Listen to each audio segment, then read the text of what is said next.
Kenny Omega is the worst AEW champion in AEW history. Now, I know at first hearing of that sounds like, oh wow, Jacob, you're an absolute idiot. Why would you say that? Why would you say that Kenny Omega is the worst AEW champion in their history? So I feel like I need to explain myself. Kenny Omega for years has been built up as the greatest wrestler in today's product of all time. Everything. Everybody has praised Kenny Omega to the point where he is considered a literal wrestling god.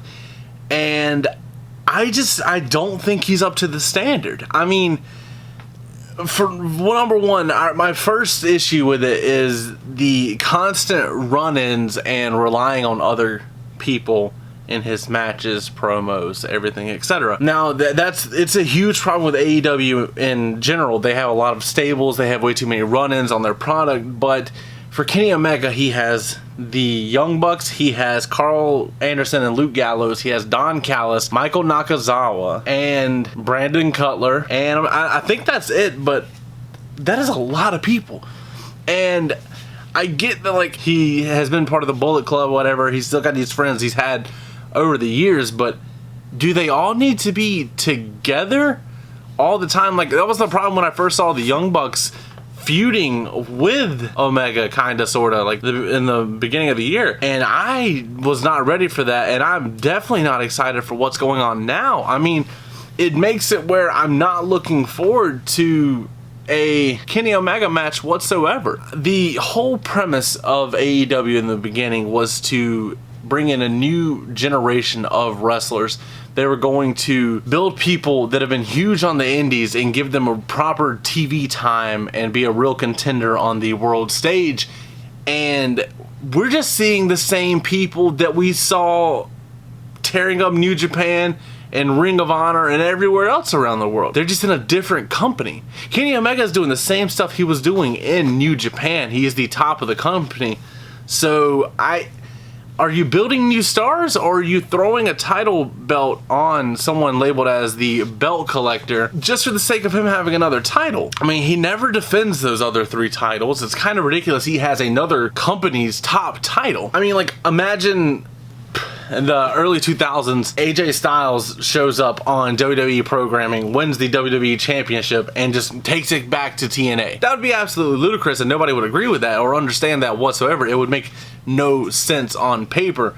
Yeah, you may have 2 companies working together, but right now it seems to be AEW just using TNA's name for whatever reason to put more eyes on their product, and there's no real AEW stars on TNA or Impact. You can call it Impact. What was the purpose of that forbidden door being broken down? Don Callis has had a reputation for not taking care of his Impact employees, and now he's getting put in the spotlight with Kenny Omega, and it seems like he doesn't even care about his own company anymore because he is concerned with being the manager, I guess you could say, for Kenny Omega in AEW. So what is your end goal here? Are you going to be a manager in AEW, or are you going to be the, I think, owner, president, something like that of Impact Wrestling? It makes absolutely zero sense. Correct me if I'm wrong in the comments, please, but when they were doing the very first AEW World Championship match, it was Hangman against Chris Jericho, and everybody was like, Chris Jericho's had his time, he still has a lot left in him, but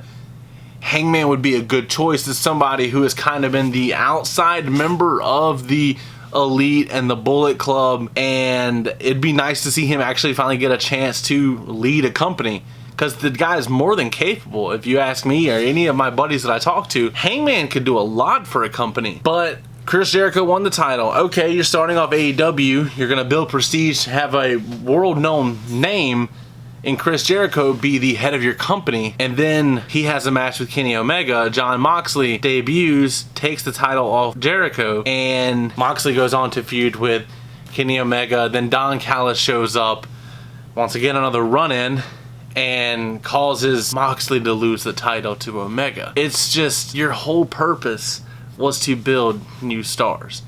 Kenny Omega is a star, has been a star since 2016, and even some years before that. So having this title on this guy that people are starting to grow like tired of, Kenny Omega always being on TV, taking the spotlight. This is what's happening. People are losing faith in your product because you're doing the same thing that WWE does. They claim that they want to build new stars, and that's their whole motto. I mean, heck, we thought we were getting something last year with this guy right here, Angel Garza. Everybody was loving him, saying he could be the next Eddie Guerrero. I think it's a stretch, but God, he had potential. But then he got pushed down the card and he's fighting for the 24/7 title now. AEW's doing the same thing. Like, yeah, Moxley, Jericho, they're still in prominent spots every week on TV, but you're essentially doing what you swore you wouldn't do. And I think Kenny Omega is the main chess piece in that problem. And that's why I have an issue with him as champion. It's not because I don't like Kenny Omega. His moveset is phenomenal. Heck, he's hitting a one-winged angel over on Rey Mysterio on my review station over there on the barbed wire table or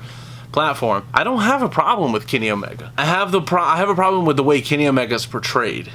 And it's not working for me, and I don't think it's working for many people. Yeah, you get to see him on TV every week. He's in a prominent part. He's getting the spotlight he has deserved over the years. But the run-ins have got to quit because you're losing credibility in your championship matches. You're losing credibility in your referees when you're having to bend the rules so they can provide a run-in so you can retain the title. I get you're a heel. That's all fine and dandy. But if you want to be a proper heel, I believe, take lessons out of The Miz's book. The Miz is so good at being hated that he is cheered. Kevin Owens was so good at being hated, he was cheered. That's not happening with Kenny Omega. He's just getting cheered. Heel, face, whatever, it doesn't matter. People are cheering for Kenny Omega just because it's Kenny Omega. They want to be part of the crowd cheering for Kenny Omega. He's taking the spotlight from people that could really, really benefit from that worldwide scale. Like Hangman, like Jungle Boy. You heard the crowd reaction for Jungle Boy in that match. Heck, Pac, everybody agrees that Pac is a phenomenal wrestler. They loved him back as Adrian Neville in NXT and WWE. He just lost. Orange Cassidy, that's a completely different story. I get people love him. He is something fresh, something different. I'm not the biggest fan of him, but give them a chance to shine. Use someone like Kenny Omega to help build the TNT title scene. Use someone like Kenny Omega, and this is the one thing they did right with him, to build the tag team scene. The matches with Omega and Hangman versus whoever were fun matches. He boosted the tag team division, even though I have a problem with, I guess, two mismatched pairings being tag champions like AJ and Omos. But regardless from that, just like Kenny Omega needs to be used differently, because having the company on somebody's back is not the way to do it. It's a lot of people's problem with John Cena. John Cena's an absolute star, and I don't think there will be anybody bigger than him ever again. But we've already been through that. Same thing happened with Hulk Hogan, The Rock, Stone Cold, Bret Hart, John Cena. So why are we doing the same thing that's been done over the years with Kenny Omega? And that's my main problem. I'm sure this is going to be a controversial stance on Kenny Omega, because I know he has a lot of fans that are just ballistic for him, but I want to know what you guys think in the comments down below. As always, don't forget to like, comment, subscribe, and last but not least, take it easy. Thanks.